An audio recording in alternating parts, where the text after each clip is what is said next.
ओम नमो नारायण। श्री परमात्मने नमः। गुरु ब्रह्मा गुरु विष्णु गुरुदेवो महेश्वर, गुरु साक्षात् परब्रह्म तस्मै श्री गुरुवे नमः।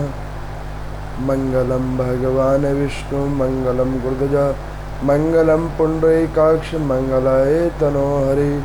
हरे कृष्णा कृष्णा कृष्णा हरे हरे, हरे राम राम राम हरे हरे है।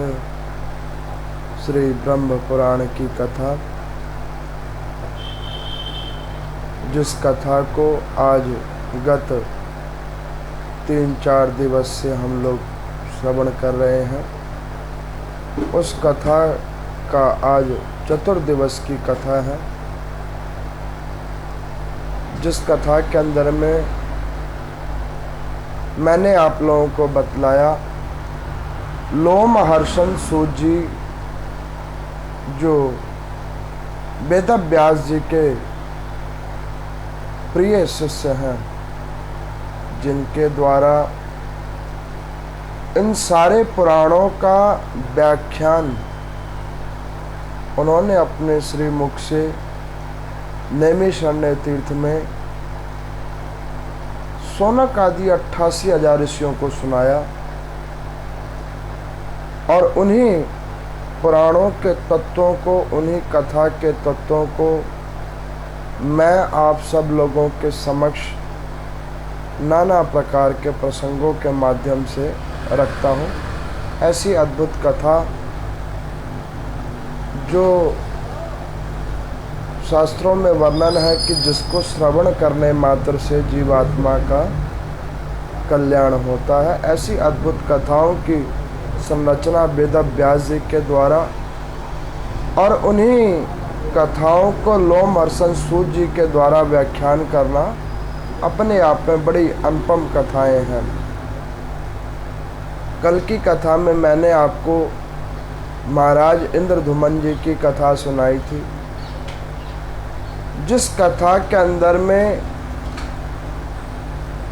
2 बातों को दर्शाया गया था। प्रथम बात, व्यक्ति प्रौढ़ी अवस्था में हो जाए और वो उस अवस्था में भी चाहे कि मुझे परमात्मा की प्राप्ति करनी है,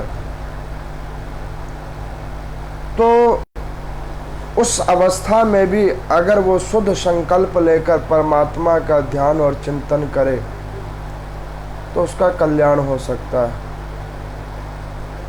मैंने तो इंद्रधुमन जी की तरह पद्म पुराण और नारद पुराण में ययाति जी महाराज की भी कथा सुनाई थी कि अगर कोई जीवात्मा पूरे जीवन काल केवल पाप कर्म ही पाप कर्म करता है और अंत में प्रौढ़ावस्था में वो अपने आप को मुक्ति के उपाय की ओर अग्रसर कर लेता है, तो उस समय कल्प में भी परमात्मा उसके ऊपर कृपा करते हैं। उसकी भी मैंने कई कथाएं सुनाई है।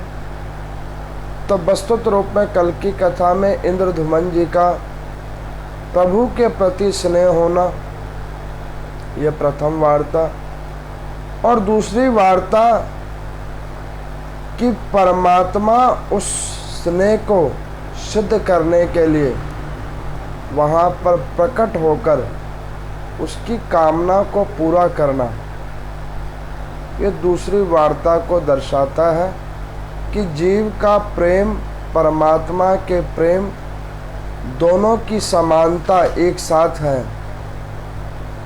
मैंने तो कई कथाओं में और कई पुराणों के माध्यम से आपको ये भी बतलाया है कि आत्मा और परमात्मा दोनों एक ही तत्व हैं, ये कोई अलग अलग तत्व नहीं है।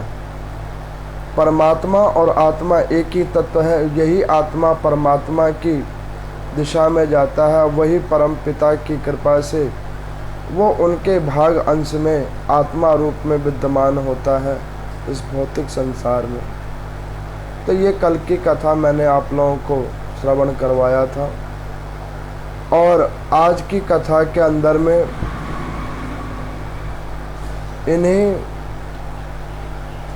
लोमहर्षण सूत जी के द्वारा नैमिषारण्य तीर्थ में इन शौनक आदि ऋषियों ने पूछा कि प्रभु,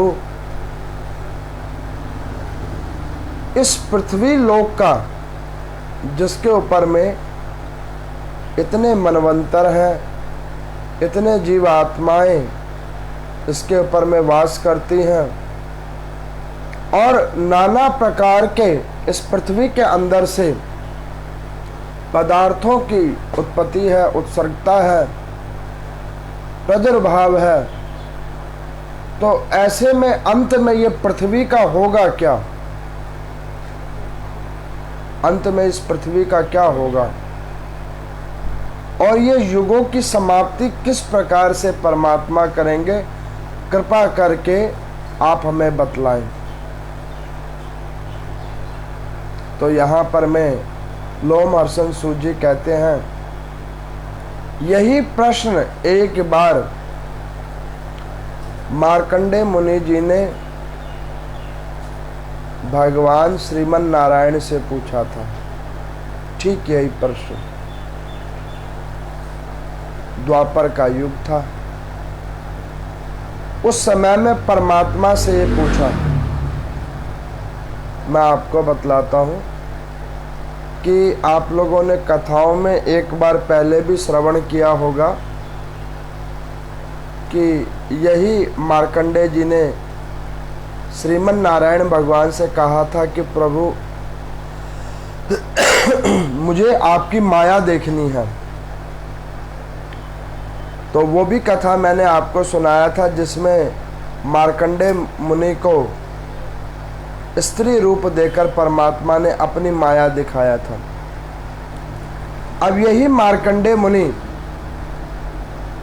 पुनः परमात्मा से निवेदन करते हैं कि प्रभु, जब ये युग खत्म होते हैं और उसके ऊपर में पृथ्वी को आप पूर्ण करते हो और अपनी लीलाओं को संपन्न करके पृथ्वी लोक से जीव आत्माओं को जब आप दूसरे युग की ओर ले जाते हो, तो उस समय कल्प में कैसा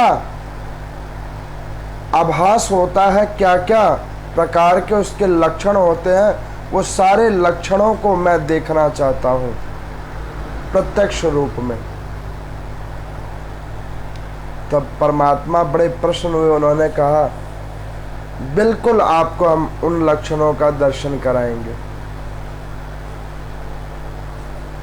अब आपको मैं बतलाता हूं कि लोमहर्षण सूत जी से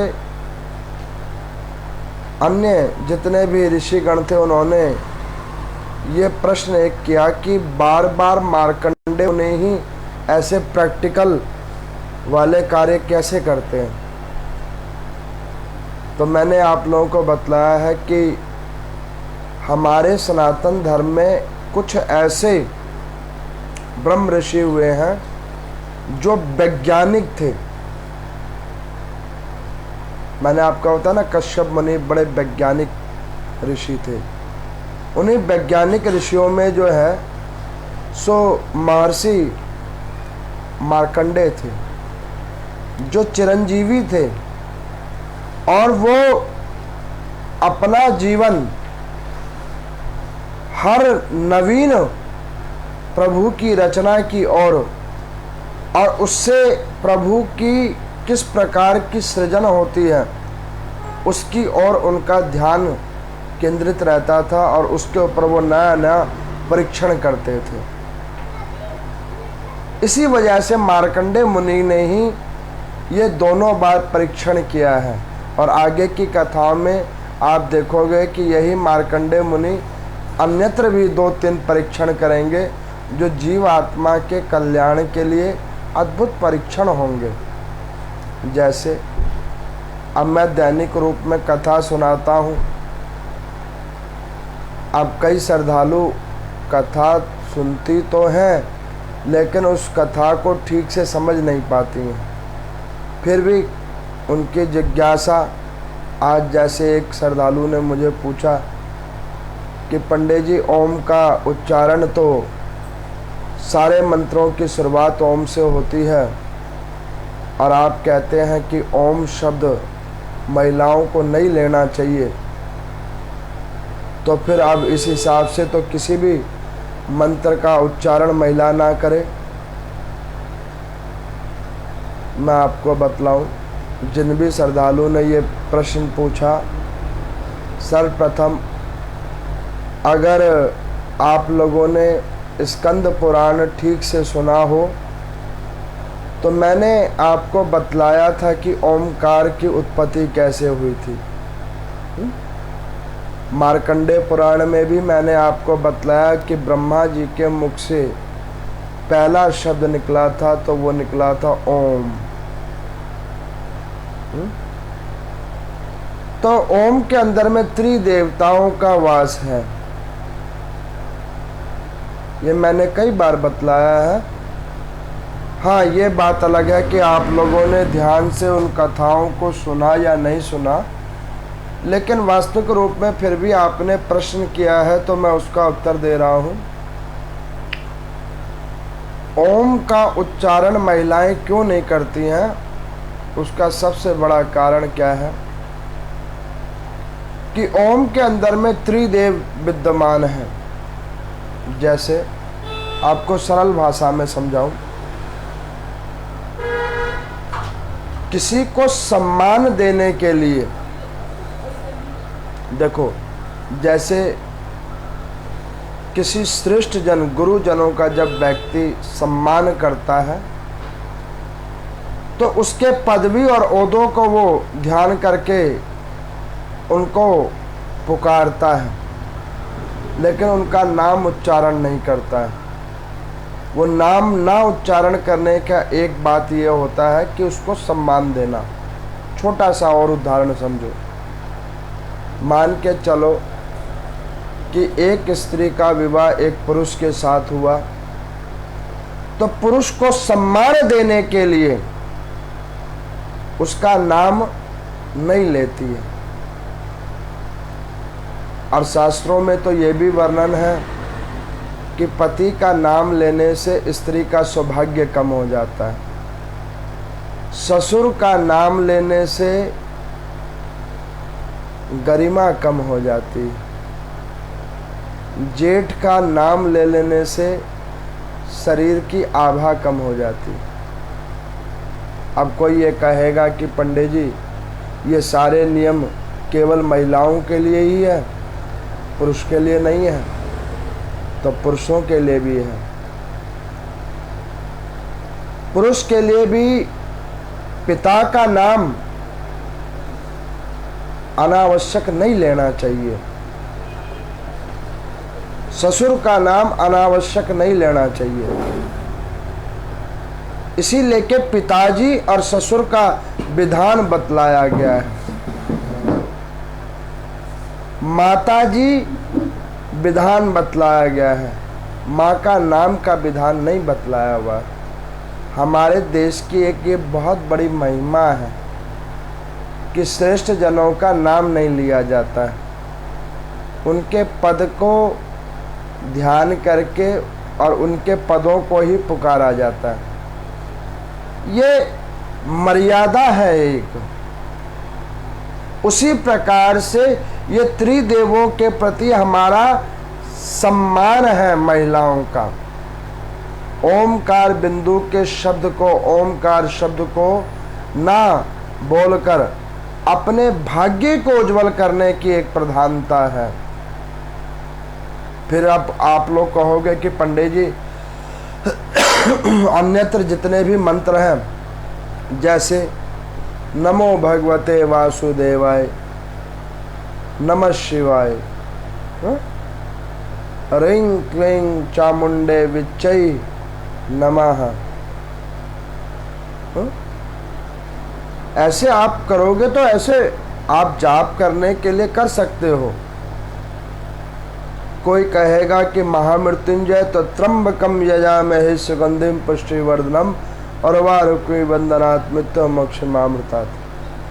ओमकार का अगर आप उच्चारण नहीं भी करोगे तो भी फल आपको ओमकार का उच्चारण करने के बराबर ही मिलेगा।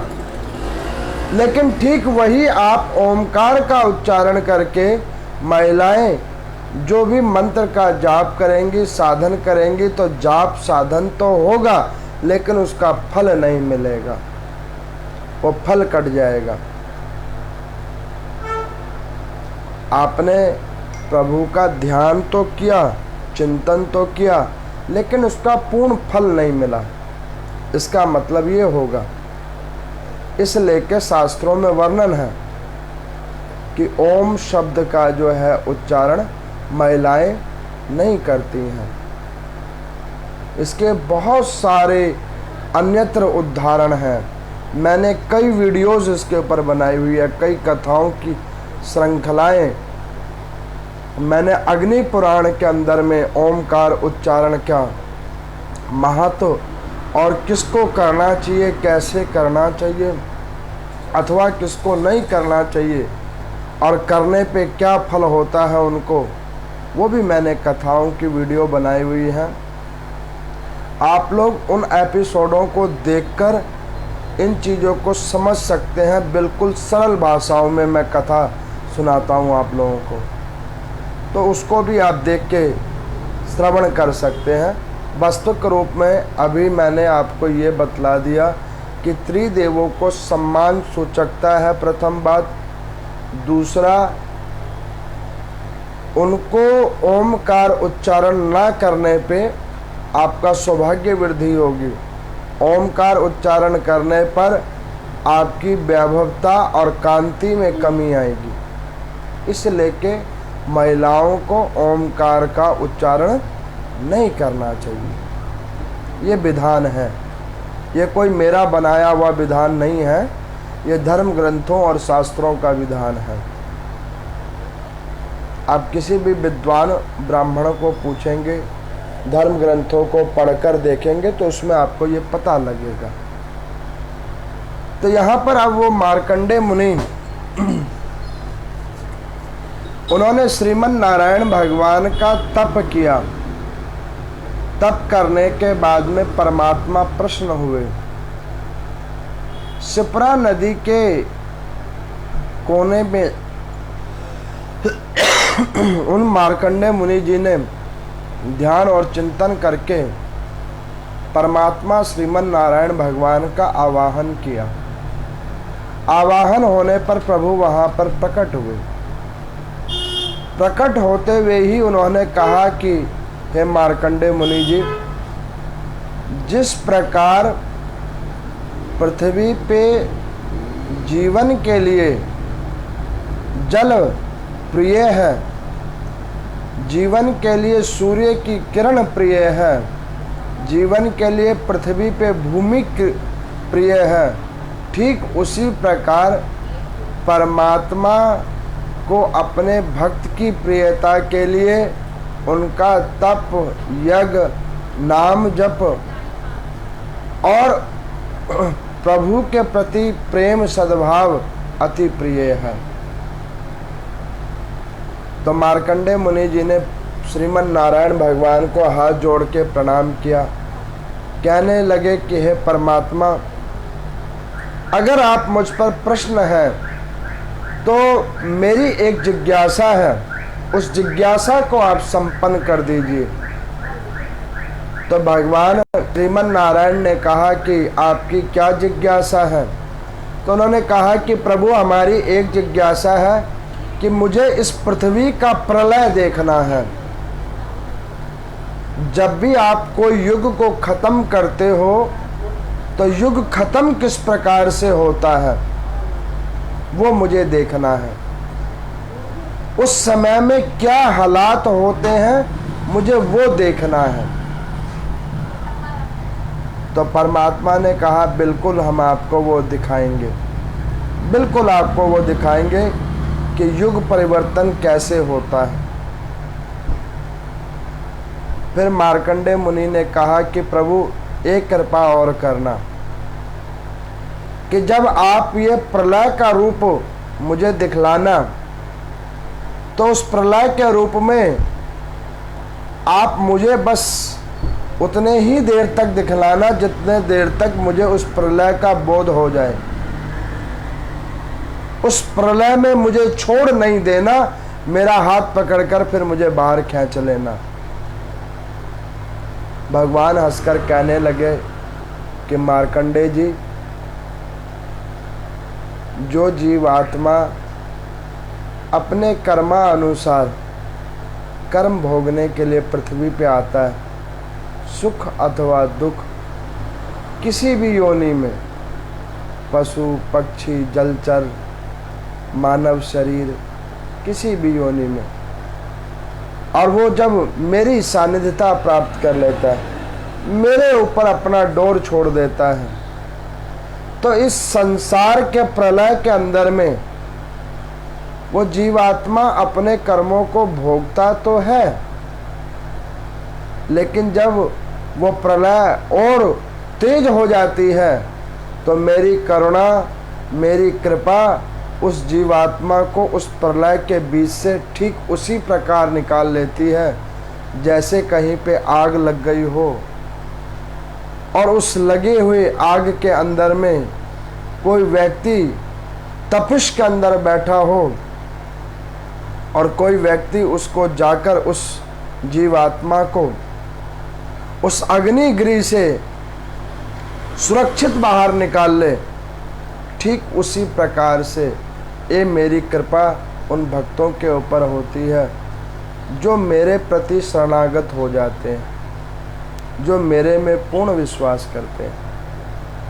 अब इस प्रकार से मार्कंडेय मुनि जी ने 2 वरदान मांगे, परमात्मा ने 2 वरदान दे दिए और उन्हें कहा कि मार्कंडेय मुनि जी अब देखना शुरू कीजिए। प्रभु अंतर ध्यान हुए, ठीक उसी समय मार्कंडेय मुनि जी ने एक घोष और सिंहनाद के समान और प्रलय के समान वायु का वेग और नाना प्रकार के नाद के समान जल के वेग की ध्वनि सुनी, और उस जल के वेग की ध्वनि, वायु के वेग की ध्वनि और ऊपर में आकाश में मेघों का गर्जन इतना भयावक रूप लेकर आ गया कि भूमि पर में ना तो सूर्य दिख रहे हैं ना ही चंद्र दिख रहे हैं, चारों ओर सिर्फ अंधकार ही अंधकार नजर आ रहा है, और भयंकर स्वरों, भयंकर वायु के वेगों का तरंग वो आपस में एक दूसरे से टकरा रहे हैं।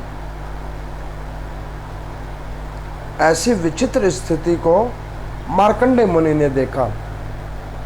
यहाँ पर ऋषिगण सूजी से पूछते हैं कि प्रभु, ये जो हालात है और ये जो दृष्टांत है, ये कितना वास्तविक दृष्टांत है, कृपा कर वो कहिए। लो मर्सन सूजी कहते हैं, ये दृष्टांत हर जीवात्मा देखता है। तो ऋषियों ने कहा कि प्रभु हर जीवात्मा कैसे देखता है, कृपा कर आप वो कहिए। तो कहने लगे कि देखो, जब व्यक्ति मरणासन्न होता है, उसके मरणासन्न होने के बाद में, मैंने ये भी बात कई बार आप लोगों को कथाओं के रूप में बतलाया हुआ है, वस्तुत रूप में इसका भी उल्लेख है, तो मैं आपको संक्षिप्त में पुनः इसको बतला रहा हूँ। जब व्यक्ति मरणासन्न होता है तो उसके नेत्रों के आगे अंधकार आ जाता है, उसे फिर सांसारिक वस्तुएं नजर नहीं आती, ये संसारिक जीवात्मा नजर नहीं आते। कानों के पर्दे अपने आप फट जाते हैं, जिसमें स्वर का बोध होना बंद हो जाता है। कंठ के स्वर बंद हो जाते हैं, वोकल कॉर्ड्स बिल्कुल बंद हो जाते हैं, वो छिद्र ध्वनि वाले बंद हो जाते हैं, और उसके अंदर में ना तो स्वर जाता है, ना ही नेत्रों के द्वारा रोशनी जाती है, और ना ही मुख से कोई वाणी निकल सकती है, और ना ही पूरे शरीर में कहीं स्पर्श आदियों का तरंग रूप उसको कहीं से महसूस होता है। उसको पहले अपने किए गए कर्मों का पूरा सारांश जब जीवात्मा को दिखाया जाता है, तो उससे उत्पन्न हुई पाप और पुण्य को देखकर शरीर में तरंग उत्पन्न होती है, जिससे झुंझुनाहट उत्पन्न होती है। उसको देखकर जीवात्मा का भय उत्पन्न होता है, और वो भय एक शरीर में कंपन उत्पन्न करता है। ये वही दृश्य है जो प्रलय के समान अप्रलय के काल में होता है। अब लोमहर्षण सूजी से उन ऋषिगणों ने पूछा कि प्रभु, इसका मतलब तो जितने भी पृथ्वी लोक के ऊपर में जीवात्मा आए हुए हैं नाना प्रकार की योनियों में, उन्होंने ये प्रलय तो कई बार देखी है, इसका मतलब। सूजी कहते हैं कि एक बार नहीं, दो बार नहीं, 84 लाख बार देखने के बाद वो मानव बनता है। 84 लाख बार। और तो और फिर इसकी कथा भी नाना प्रकार के पुराणों के रूप में ब्राह्मणों के द्वारा भी सुनता है। अभी मैं आपको सुना रहा हूं ना ये कथा, ये सारी कथा जो मैं आपको सुना रहा हूं, ये कोई वो कथा नहीं है कि भाई ग्रंथों में कौआ मैना की कथा है कि एक कौआ था और एक मैना थी, वो वाली कथा नहीं है। ये प्रत्यक्ष कथाएं हैं। इन कथाओं का जो वास्तविक रूप है वो हम पहले कई बार देख चुके हैं, कई बार। अब परमात्मा ने एक दो बार नहीं दिखाया, 84 लाख बार हमने ये देखा है दृश्य को, और फिर भी इसी दृश्यों को देखने की कामना बची हुई है। इसीलिए बार बार हमें आना और जाना पड़ रहा है। बुद्धि विवेक तब भी नहीं खुल रही। अब यहां पर मार्कंडेय मुनि जी ने देखा कि भाई चारों तरफ अंधकार ही अंधकार हो गया। धीरे धीरे जल का जो वेग है वो बढ़ता जा रहा है। नदियों का, सागर का जल का स्तर बढ़ा जा रहा है, और ऊपर से मेघों से जल इतना अधिक मात्रा में गिर रहा है कि एक एक बूंद वाले मेघों का जल वो नदी की धाराओं के समान वो जल पृथ्वी लोक के ऊपर गिर रहा है। जो पर्वत और कंदराएं हैं वो इस प्रकार से पिघल पिघल कर, गल गल कर नदियों में बह रही है, जैसे जल के अंदर एक नाव चल रही होती है। पशु पक्षी, भौतिक सारे संसाधन वो जल के ऊपर तैरे जा रहे हैं, तैरे जा रहे हैं, और वो जल के अंदर में बवंडर उठा हुआ है। उस बवंडर के अंदर में वो सारी वस्तुएं जो पृथ्वी से उत्पन्न हुई हैं वो सारी उसके अंदर में फंसी जा रही हैं, और भयंकर रूप वो बवंडर का लेके जा रहा है। और वो जल के अंदर में आया हुआ ऐसा तूफान जो सबको एक साथ समेटता हुआ काल का रूप लेकर पृथ्वी के पाताल लोक को चीरता हुआ सुतल लोक की ओर जा रहा है, जहां से बचकर निकलना ही असंभव है।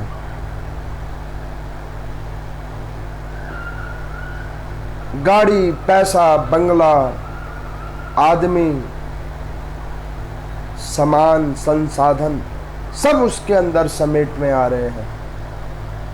और वो जल का इतना तेज वेग है कि वो सबको एक साथ उस काल के गाल में समेटता जा रहा है। किसी ने सूर्य जी से पूछा कि प्रभु, ऐसी दुर्दशा होने के बाद भी जीव आत्मा समझता क्यों नहीं है? तो कहने लगे कि ये एक दो बार नहीं हुआ है, इसके साथ कई बार हुआ है। एक दो पल नहीं हुआ है, कई हजार पलों से हो रहा है, लेकिन फिर भी बुद्धि विवेक खुल नहीं रही है। पृथ्वी पे ऐसा कोई जगह नहीं है जहां पर जन्म नहीं होता है। पृथ्वी पे ऐसा कोई क्षेत्र नहीं है जहां पर मृत्यु नहीं होती है। और उसके बाद भी, उन सच्चाइयों को देखने के बाद भी व्यक्ति की अकल नहीं खुलती है। उसके ऊपर में काल और माया का पर्दा आंखों के आगे पड़ा रहता है। हमारे एक प्रिय शिष्यगण है, श्रद्धालुगण है, वो मुझे पूछते कि पंडित जी, व्यक्ति कई बार जन्म ले चुका है, कई बार मृत्यु का उसने सामना किया है, कई बार यम के दर्शन किए हैं, उसके बाद भी हम लोगों के पाप कर्म कम क्यों नहीं हो रहे हैं? इतना कुछ देख लेने के बाद भी हमारे जीवन में पापों की कमी क्यों नहीं हो रही है?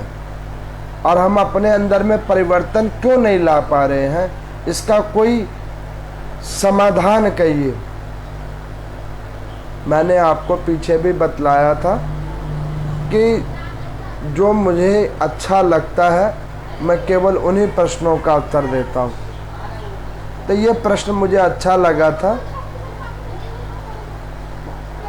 मैं आपको बतलाता हूँ कि देखो,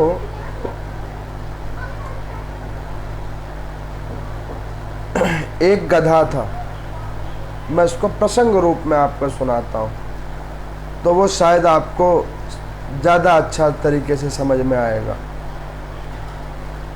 एक महात्मा जी थे, वो कहीं तीर्थाटन पे जा रहे थे, तो जाते जाते शाम हो गई। तो शाम होने लगी तो उन्होंने कोई आसरा ढूंढा। तो वो आश्रय को ढूंढते हुए वो एक धोबी के घर पहुंच गए। तो जब वो धोबी के घर पहुंचे तो धोबी ने संत को आता हुआ देखकर हाथ जोड़ के प्रणाम किया, और संत के द्वारा सुनने के बाद कि वो तीर्थाटन पे जा रहे हैं और रात्रि भर उन्हें रुकना है, तो उस रात्रि भर रुकने के आश्रय को जानकर प्रसन्नता के साथ उन संत को वो जगह देता है। एक रूम का उसका घर होता है। तो अपने कुटिया के उस घर के झोपड़ी के बिल्कुल साथ वाली जगह जहाँ पर एक खाट लग सके, वहाँ पर एक खाट लगाकर उन महात्मा जी को वहाँ पर कहता है कि आप यहाँ पर रुकें। अब वो संत वहाँ पर बैठते हैं उस खाट पर, और वो एक चीज को देखते हैं। वो क्या देखते हैं कि ये धोबी के पास में दो गधे हैं, और आज एक गधा इनके साथ और आ गया है। वो किसी और का गधा है, लेकिन इन गधों के साथ चरता चरता शाम होता हुआ देख वो इसी के साथ आ गया है।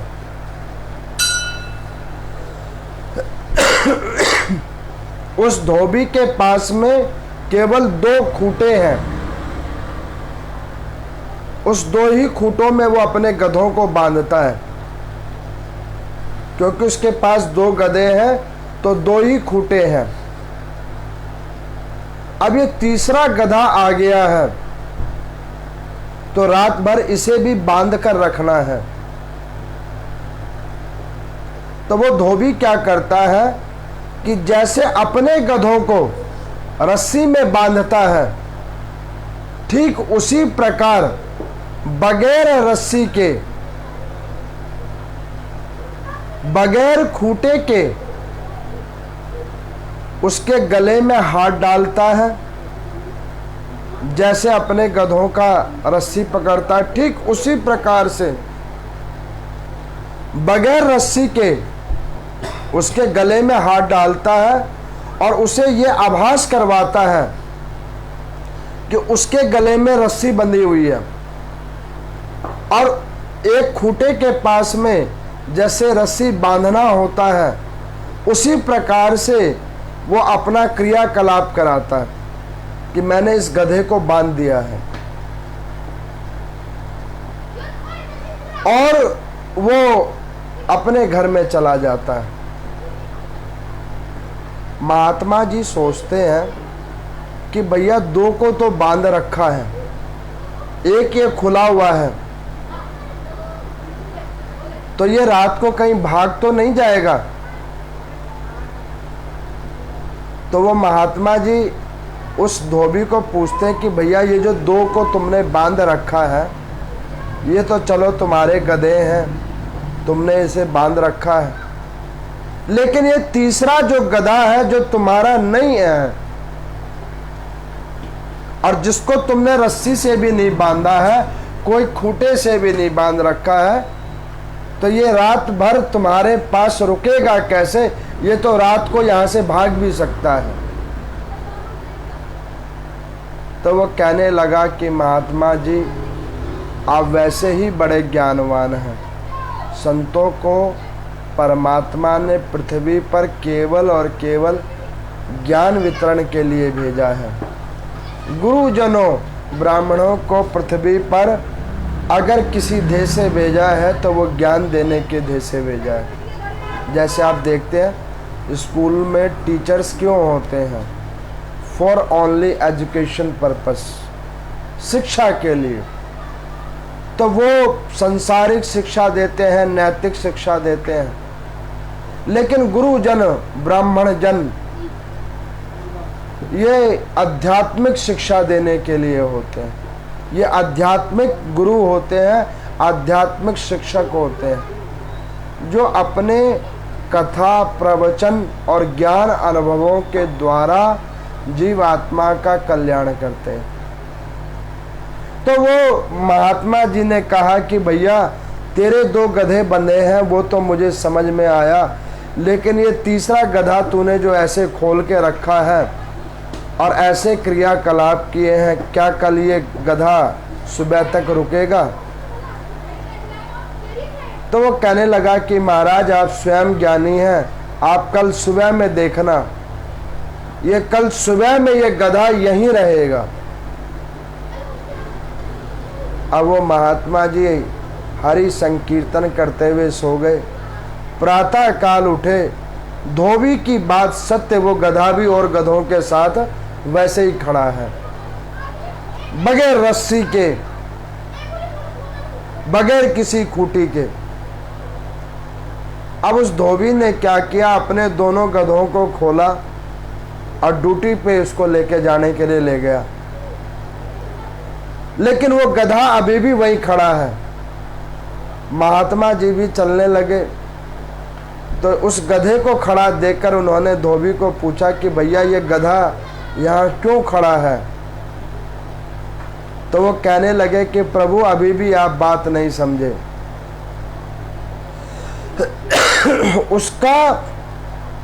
उस गधे को अभी भी ये लगता है कि 2 गधों को खोल दिया गया है, मुझे अभी भी नहीं खोला गया है, मैं अभी भी बंधा हुआ हूं, इसी लेके वो अभी तक वहीं खड़ा है। जब वो उसको जाकर मैं खोल दूंगा, तभी वो गधा भी, तीसरा गधा भी चलेगा।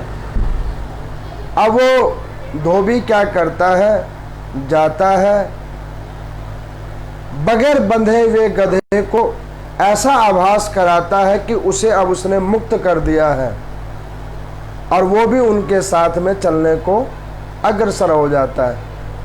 अब इस दृष्टांत को देखकर वो महात्मा क्या सोचते हैं? वो महात्मा ये देखते हैं कि जीव आत्मा की क्या हालात हो गई है, बगैर बंधे हुए गधे की समान हालात हो गई है।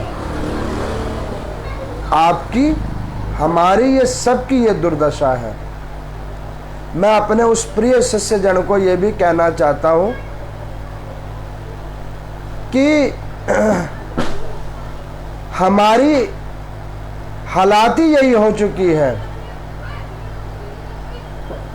जो उस बगैर बंधे वाले गधे की बराबर की हालात हो गई है। हमारा मन बंध चुका है इन संसार के बीच में। हमारी किसी को भी जरूरत नहीं है, ये सत्य वार्ता है। मन जानता है, आत्मा भी कहती है, लेकिन दिल नहीं मानता है। बंधे हुए हैं उन गधों के तरह, बगैर किसी रस्सी के, कि ये मुझे प्रेम देगा, ये मेरी सेवा करेगा, ये जो मैंने धन कमाया है उससे मैं सुख प्राप्त करूंगा, ये जो भौतिक संसाधन है इससे मेरे को सुख की अनुभूति होगी। ये हमारी हालात वो बगैर बंधे वाले गधों के समान है। बंधा हुआ गधा ये अन्यत्र योनियां हैं, पशु पक्षी वाली, जिसमें ज्ञान का बोध ही नहीं है। उन्हें ज्ञान का बोध नहीं है कि उनकी उत्पत्ति किस लिए हुई है, लेकिन मानव का जन्म ज्ञान की अनुभूति होने के बाद हुई है, ज्ञान का बोध होने के बाद हुई है। और उसके बाद भी हमारी वो हालात है कि हम कर्म के रस्सी में ऐसे बंधे हुए हैं जो एक सिर्फ दिखावा है। मोह के रस्सी में ऐसे, उस मोह के खूंटी में ऐसे बंधे हुए हैं जो मात्र एक दिखावा है और कुछ भी नहीं है। आप एक चीज देखो, मैं जो ये बात कह रहा हूं इसकी सत्यता आप देखो। एक व्यक्ति जब तक जीवित होता है तो उसके बच्चे कहते हैं ये मेरा पिता है, ये मेरी माँ है। पत्नी कहती है, पति कहते हैं कि ये मेरा स्त्री और पुरुष है, किसी का भाई है, किसी का बहन है, किसी का बेटा है, किसी की बेटी है। जब तक वो जीवित है, वो जीवित जो है वो मोह की रस्सी है। बंदा मरा नहीं, वही माता, वही पिता, वही भाई, वही बहन, वही स्त्री, वही पुरुष। वो कहते कि अब इसको जल्दी ले चलो, बिल्कुल जल्दी ले चलो। जिसको रखने के लिए कई महल बनवाए थे, कई वस्त्र पहनवाए थे, कई धन एकत्रित किए थे, आज इस शरीर से प्राण निकल गए तो क्षण भर के लिए उसको रखना तो दूर, मरघट से अपने आप को उससे पीछा छुड़ाने का समय ढूंढ रहे होते हैं लोग। ये सच्चाई है कि नहीं है? ये सच्चाई है। अब आपने कहा कि पंडित जी इसमें समाधान, समाधान है, बिल्कुल समाधान है कि भाई ये गधा बंधा तो है, लेकिन इस बंधे हुए गधे को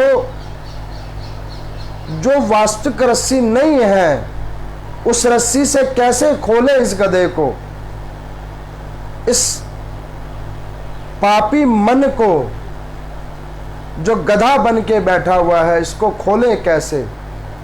तो इसको खोलने का एक ही तरीका है, गुरुजनों का आशीर्वाद, नाम संकीर्तन का प्रताप। घर में रहो, संसार में रहो, लेकिन अपने आप को उनके साथ मत जोड़ो।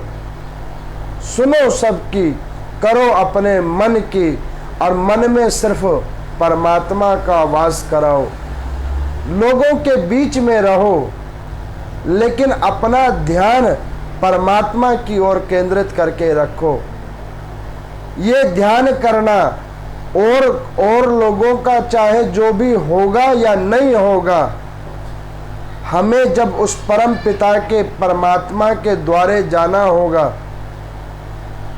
जब हमारी अकेले पेशी होगी, तब हम क्या उत्तर देंगे, उस बात को सदैव ध्यान करके रखना।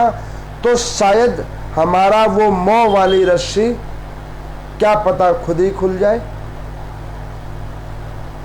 अब इस प्रकार से मार्कंडेय मुनि जी ने कहा और उन्होंने देखा, प्रलय का रूप देखा। फिर उन्होंने प्रलय का रूप देखकर भागना प्रारंभ किया भूमि के ऊपर। भागते भागते भागते भागते उन्होंने देखा कि एक टापू टाइप का नजर आ रहा है, भूमि का अग्रभाग नजर आ रहा है। उस भूमि पर वो भागते हुए गए। वहां पर उन्होंने क्या देखा कि एक बड़ का वृक्ष नजर आ रहा है। वो मार्कंडेय मुनि जी वहां बड़ के वृक्ष के पास में आ गए हैं और उस बड़ के वृक्ष के जड़ में जाकर बैठ गए। और जल का वेग बार बार वो वृक्ष के पास आए और नीचे उतर जाए, लेकिन मार्कंडेय मुनि को छू नहीं रहा है। यहाँ पर सूत जी कहते हैं कि जिनके ऊपर परमात्मा कृपा करते हैं, अपना आश्रय कृपा करते हैं, उस जीवात्मा के निकट पाप आता है, कर्मानुसार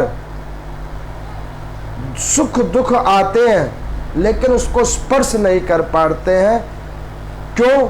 उसके ऊपर हरि की कृपा होती है। ठीक उसी प्रकार वो मार्कंडेय मुनि के पास वो समुद्र का वेग आ तो रहा है, जा तो रहा है, लेकिन उस वेग में उनका कोई अभिष्ट नहीं हो रहा है। अब इन तत्वों को देख लेने के बाद मार्कंडेय मुनि के अंदर में बहुत भय उत्पन्न हुआ है, और उस भय से मार्कंडेय मुनि ने प्रभु का भजन और कीर्तन और तेज किया है।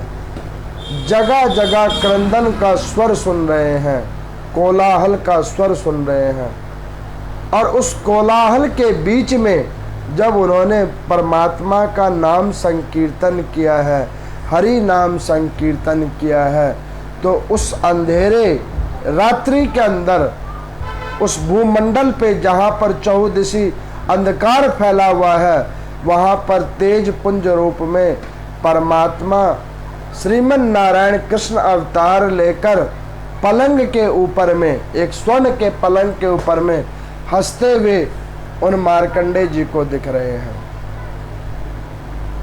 अब वो मार्कंडेय मुनि जाकर परमात्मा को प्रणाम करते हैं और परमात्मा कहते हैं कि क्यों मुनि, और आपको कुछ देखना है प्रलय के विधान में, या हम चलें? तो उन्होंने कहा कि प्रभु कुछ और भी हमें देखना है। तो वही परमात्मा अपना मुख खोलते हैं और उस मुख के अंदर में मार्कंडेय मुनि को आने को कहते हैं। अब वो मार्कंडेय मुनि परमात्मा श्रीमन नारायण के प्रारूप श्री कृष्ण अवतार में उनके मुख के अंदर जाते हैं और क्या देखते हैं कि इसी परम पिता श्रीमन नारायण के अंदर में सारे भूलोक विद्यमान हैं, इसी के अंदर सारे जीवात्मा विद्यमान हैं। और तो और यही शरीर के अंदर में लोग आ रहे हैं और जा रहे हैं। स्वर्ग अथवा नरक सब इन्हीं परमात्मा के अंदर विद्यमान है। उसको देखकर वो परमात्मा के मुख से बाहर निकलते हैं। प्रभु पूछते हैं कि क्यों मुनि, कुछ और देखने की इच्छा है? तो वो हाथ जोड़कर कहते हैं कि प्रभु अब कोई देखने की इच्छा नहीं है। मुझे पता लग गया कि ये प्रलय भी आपका रूप है और इस पृथ्वी के ऊपर में जीवन की चेतना भी आप ही की कृपा है। तो इस प्रकार से यहाँ पर सूत जी कहते हैं कि हे ऋषिगणों, ये परमात्मा की माया है। ये परमात्मा का माया निर्धारित पृथ्वी की संरचना है, सृष्टि की संरचना है। इसकी एक कथा है जो ब्रह्म पुराण के अंदर में लिखी हुई है और मैंने आपको ये कथा के रूप में सुनाया है। और इसका सार तत्व केवल और केवल ये है कि इस पृथ्वी लोक के ऊपर में जो भी कुछ हमें दिखता है, जो भी कुछ हो रहा है और जो भी कुछ होने वाला है, ये परमात्मा के इच्छा से ही हो रहा है और उनके इच्छा अनुसार ही होने वाला है। ये आज की कथा का सार तत्व है। तो मेरा मानना ये है कि जो भी हो रहा है वो भी, जो होने वाला है उसके लिए भी और जो होगा उसके लिए भी हमें चिंतित नहीं होना है। हमें हमारा कर्म करना है। हमें सिर्फ और सिर्फ हरि नाम संकीर्तन करना है, हरि भजन करना है। कि जिस प्रलय के गाल के अंदर हमारा उत्पत्ति हुआ है, उस प्रलय की गाल से हमें ठीक उसी प्रकार सुरक्षित होकर निकलना है जैसे मार्कंडे मुनि उस प्रलय वाले दृष्टांत को देखकर निकले हैं। और इससे हम निकलेंगे कैसे? तो हम इससे निकलेंगे नाम संकीर्तन के सहारे। ओम नमो नारायण का जाप करेंगे, जिससे इस परम पिता की हम पे और हमारे परिवार पे कृपा होगी। ओम नमो नारायण।